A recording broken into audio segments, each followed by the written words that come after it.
Cockroach जनता party जिस तरह खबरों में सुर्खियां बटोर रही है, जिस तरह का इसे मीडिया सपोर्ट मिल रहा है, आप में से कई लोग अन्ना के दिनों को याद कर रहे होंगे। उस दौर में भी सब कुछ बिल्कुल वैसा ही था, पैटर्न बिल्कुल वैसा ही था। सरकार के खिलाफ आंदोलन था, लेकिन देखने का एक दूसरा नजरिया भी है।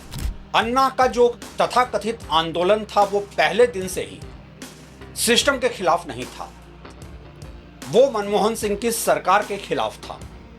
उसके पीछे बीजेपी और आरएसएस से जुड़े लोग थे और अल्टीमेटली उसका फायदा भी उन्हें ही मिला। तो क्या आज जो कॉकरोच जनता पार्टी के नाम पे हो रहा है उसका नुकसान होगा भाजपा को? नहीं, यहीं पर खेल को पूरी तरह से समझने की जरूरत है। मैं पिछले काफी समय से, जब से अचानक से कॉकरोच जनता पार्टी का इमरजेंस हुआ है, देखिए कोई भी इतिहास गवाह है कि कोई भी पॉलिटिकल मूवमेंट या कोई भी पॉलिटिकल पार्टी स्पॉन्टेनियस नहीं बनती है।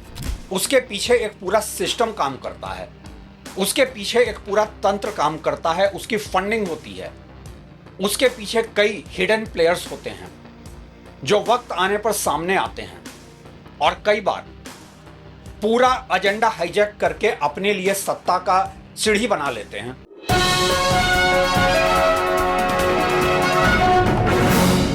कॉकरोच जनता पार्टी के ऊपर मैंने एक वीडियो पहले भी बनाया था और अभी इस समय मैं पिछले काफी समय से इसे मॉनिटर कर रहा था और मैं कुछ कंक्लूसिव कहने से बचना चाह रहा था। लेकिन आज जब मैं सारे डॉट्स को कनेक्ट करके देखता हूं तो मुझे यह भारतीय जनता पार्टी का एक प्रायोजित प्रोग्राम लगता है। आप में से कई लोग सोचेंगे मैं ऐसा क्यों कह रहा हूं। कई लोग कमेंट में आकर यह भी बोलकर चले जाएंगे कि मैं कांग्रेस को डिफेंड कर रहा हूं। नहीं, इस देश में लोग जिस तरीके से जन आंदोलन के नाम पर ठगे गए हैं और जिस तरीके से भारतीय जनता पार्टी सत्ता में आई है, यह पूरा पैटर्न तो वही है, लेकिन इस बार निशाना सरकार और सिस्टम नहीं है। इस बार निशाना है सरकार और सिस्टम को बचाना। और यह पैटर्न जो लोग राजनीति को करीब से देखते हैं, समझते हैं, वो समझ भी रहे हैं। आप सोचेंगे कि फिर लेफ्ट के लोग इसमें क्यों शामिल हैं? आज तो प्रोटेस्ट में लेफ्ट के लोग भी दिख गए। देखिए, लेफ्ट का इस देश की इतिहास गवाह है, लेफ्ट हमेशा डायरेक्शनलेस रहा है। हर ऐसे ऐतिहासिक मोड़ पे लेफ्ट ने गलतियां की हैं और बाद में उसे अपनी ऐतिहासिक गलती मान लिया है। और शायद यही वजह है कि लेफ्ट इस देश में अप्रासंगिक भी हो गया है। अन्ना के समय भी भाजपा को सत्ता में लाने के लिए उस पूरे तथाकथित आंदोलन में लेफ्ट के लोग बहुत सक्रिय थे। लेफ्ट आज से नहीं, बात चाहे ज्योति बसु को प्रधानमंत्री बनने से रोकने का हो या बीपी सिंह की सरकार में बीजेपी के साथ शामिल होने का हो या अन्ना के समय का हो, लेफ्ट हमेशा एक गलती करता है, बाद में उसे अपनी ऐतिहासिक गलती बता देता है। लेफ्ट की ढपली पीटने वालों को मैं बहुत सीरियसली नहीं लेता हूं। मैं जो कॉकरोच जनता पार्टी पे सवाल उठा रहा हूं उसे भाजपा का प्रायोजित कार्यक्रम के तौर पर देखने लगा हूं। उसके पीछे मेरे कुछ आर्गुमेंट्स हैं, उसके पीछे मैं कुछ डॉट्स कनेक्ट करने के बाद कह रहा हूं। पहला, कॉकरोच जनता पार्टी ने नरेंद्र मोदी की सरकार पे जितने भी आरोप थे, नरेंद्र मोदी की सरकार के खिलाफ जितना भी माहौल देश में बना था, सबको हाईजैक कर लिया और मुद्दा सिर्फ एक चीज पर लाकर खड़ा कर दिया, धर्मेंद्र प्रधान का इस्तीफा, शिक्षा मंत्री धर्मेंद्र प्रधान का इस्तीफा। क्या धर्मेंद्र प्रधान के इस्तीफा दे देने से भारतीय जनता पार्टी सरकार की, नरेंद्र मोदी सरकार के फेलियर्स पर फुल स्टॉप लग जाएगा? क्या देश की बिगड़ती आर्थिक हालात इससे बेहतर हो जाएंगे? इसे कहते हैं स्पॉन्ज डिफेंस। जब पानी सर के ऊपर जा रहा हो तो उस पानी को सोखने के लिए एक स्पॉन्ज की जरूरत होती है। आज पूरा एजेंडा बदल गया है। कॉकरोच जनता पार्टी की वजह से अचानक इस देश का जो जेन जी आंदोलन की तरह खड़ा होने लगा था, वो सिर्फ एक मुद्दे पर आकर टिक गया है। कहीं बड़ा मुद्दा है देश में ओवरऑल आर्थिक फेलियर। अब उस मुद्दे पर बात नहीं हो रही है। नरेंद्र मोदी पे निशाना साधने की बजाय सिर्फ उनके एक मंत्री पर निशाना साधना ही इस कॉकरोच मूवमेंट का मकसद भी मुझे नहीं लगता। पहली वजह, नरेंद्र मोदी सरकार के फेलियर पर से अटेंशन डाइवर्ट हो गया। दूसरा डॉट मैं कनेक्ट कर रहा हूं कि पूरा फोकस एक पर्टिकुलर मिनिस्टर और एक पर्टिकुलर मुद्दे पे टिक गया। तीसरा, सरकार के खिलाफ जो आक्रोश था और उस आक्रोश में विपक्ष का चेहरा बनकर राहुल गांधी बहुत तेजी से उभरे थे। अचानक से एक नई पॉलिटिकल पार्टी आएगी और जितना एंटी एस्टैब्लिशमेंट सेंटिमेंट है वो हाईजैक करके चली जाएगी। सिफोलॉजी में इसे कहते हैं इंडेक्स ऑफ अपोजिशन यूनिटी। एक ऐसे वक्त में जब धीरे धीरे अपोजिशन में सारी पार्टियां महसूस करने लगी थी, और सबसे बड़ा एग्जाम्पल है ममता बनर्जी चुनाव हारने के बाद सब लोग राहुल गांधी के पीछे लामबंद होने लगे थे, तो अचानक से स्पॉटलाइट राहुल गांधी से शिफ्ट करके एक नए चेहरे पर डाल दिया गया। यह है तीसरा डॉट जिसे कनेक्ट करना जरूरी है। चौथा यह है कि ये स्टाइल देखिए, ये बिल्कुल केजरीवाल स्टाइल में हो रहा है सब कुछ। अब चूंकि बीजेपी केजरीवाल को सामने करके कोई खेल नहीं खेल सकती है, क्योंकि केजरीवाल अपनी क्रेडिबिलिटी लूज कर चुके हैं। लेफ्ट के जो कुछ विचारधारा से भटके लोग जिन्हें मैं कहता हूं, अगर उन्हें छोड़ दें तो लोग आज आम आदमी पार्टी और केजरीवाल को पसंद नहीं कर रहे हैं। और एक कोई भी रूलिंग पार्टी को एक अपना बी टीम, बी प्लान हमेशा तैयार करना के रखना पड़ता है। शायद इसीलिए कॉकरोच जनता पार्टी को अचानक से इतना तवज्जो दी जा रही है और कॉकरोच जनता पार्टी को उस स्पेस में फिट करने की कोशिश की जा रही है जिस स्पेस में कल तक आम आदमी पार्टी थी। एक और डॉट है, पांचवा डॉट, जिसे कनेक्ट करना बहुत जरूरी है। इस पूरे कॉकरोच मूवमेंट की वजह से लोगों का फोकस शिफ्ट हो गया उन टीचर्स की तरफ से जो लोग सरकार से बार बार सवाल उठा रहे थे, जो लोग शिक्षा माफिया पे सवाल उठा रहे थे।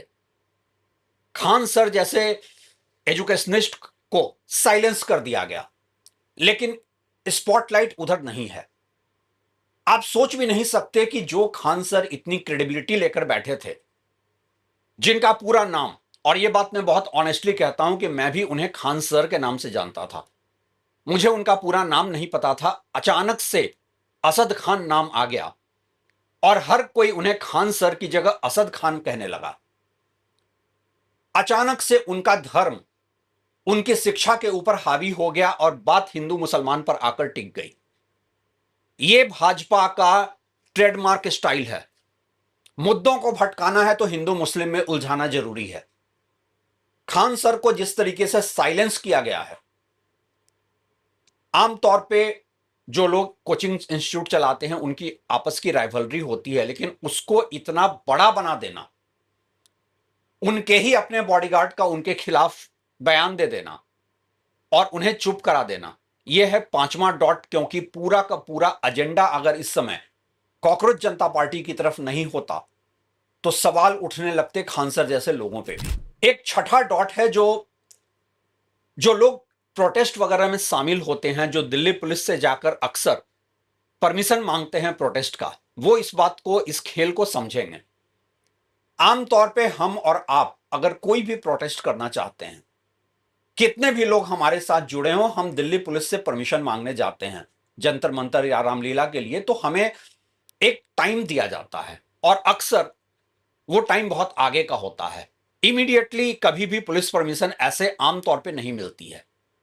लेकिन कॉकरोच जनता पार्टी के चीफ का बॉस्टन से इंडिया पहुंचना और हाथ के हाथ उन्हें परमिशन मिल जाना, ये एक बहुत बड़ा इंडिकेटर है। हां, आप ये कह सकते हैं कि सरकार चाहती तो उन्हें अरेस्ट करके और बड़ा नेता बना सकती थी, लेकिन यहां मुद्दा उन्हें बड़ा नेता बनाने का नहीं है। यहां मुद्दा सिर्फ यह है कि मोदी सरकार के फेलियर्स पर से आम पब्लिक का अटेंशन डाइवर्ट कैसे किया जाए, स्पॉटलाइट कहीं और कैसे शिफ्ट किया जाए। और एक सातवां और सबसे अहम डॉट है जिसे कनेक्ट किए बिना यह पूरी कहानी समझ में नहीं आएगी। वो डॉट है मीडिया का 24/7 फोकस। कॉकरोच जनता पार्टी पे। आप सोच कर देखिए, इस देश के सारे बड़े मीडिया हाउसेज बड़े पूंजीपति के हाथ में हैं। मैं कोई नाम नहीं लेना चाहता, लेकिन हम सब जानते हैं वो पूंजीपति कौन है और किस पार्टी के साथ खड़े हैं, किस पार्टी से उन्हें सरकारी कॉन्ट्रैक्ट मिल रहे हैं।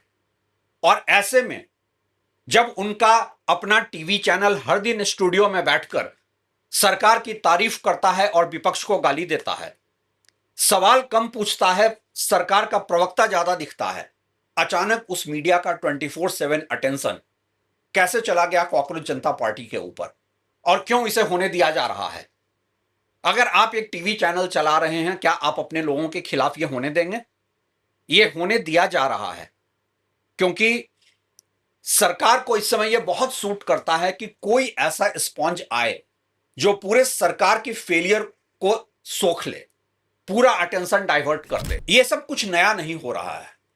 जो लोग मुझे काफी समय से, देखिए ये चैनल मेरा नया है, लेकिन जो लोग मुझे सोशल मीडिया पर काफी सालों से देख रहे हैं, उन्हें याद होगा कि मैंने अन्ना आंदोलन के समय, तथाकथित आंदोलन के समय भी ये सब सवाल उठाए थे।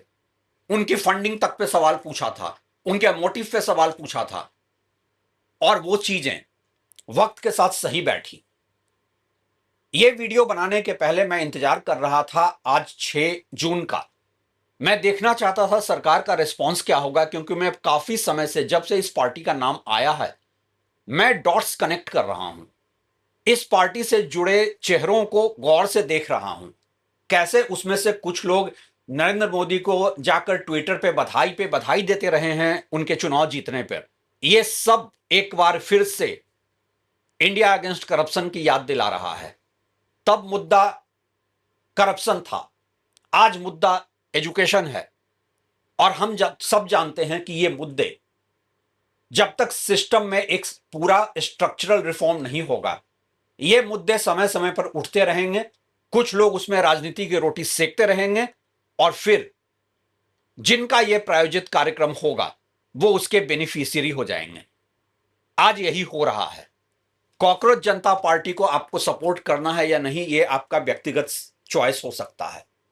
मेरे लेफ्ट के बहुत सारे दोस्त हैं, मुझे पता है मेरे इस वीडियो के बाद नाराज होंगे। उनके अपने आर्गुमेंट हैं। कुछ लेफ्ट के मिसगाइडेड मिसाइल हैं, जब भी कोई नया मुद्दा उठता है वो उसके साथ खड़े हो जाते झंडा लेकर। कुछ इनमें से लोगों को पर्सनल तौर पे जानते हैं, वो सोचेंगे चलो हम अपने कनेक्शन क्यों खराब करें, और ऐसे लोग मीडिया में ज्यादा हैं। लेकिन सच यही है कि कॉकरोच जनता पार्टी मेरी नजर में सरकार का एक ऐसा प्रायोजित कार्यक्रम दिख रहा है जो सरकार की सारी नाकामी पर से फोकस शिफ्ट कर रहा है। अगर ऐसा नहीं होता है तो मैं एक वीडियो बनाकर उसको एक्सेप्ट करने को भी तैयार हूं, लेकिन वक्त बताएगा कि मेरा असेसमेंट सही है या गलत। अन्ना के टाइम में मेरा असेसमेंट सही साबित हुआ था और मुझे लगता है यह असेसमेंट मेरा इस बार भी सही साबित होगा। आप लोग क्या सोचते हैं इस बारे में? अपनी राय आप हमें कमेंट में दे सकते हैं। शुक्रिया।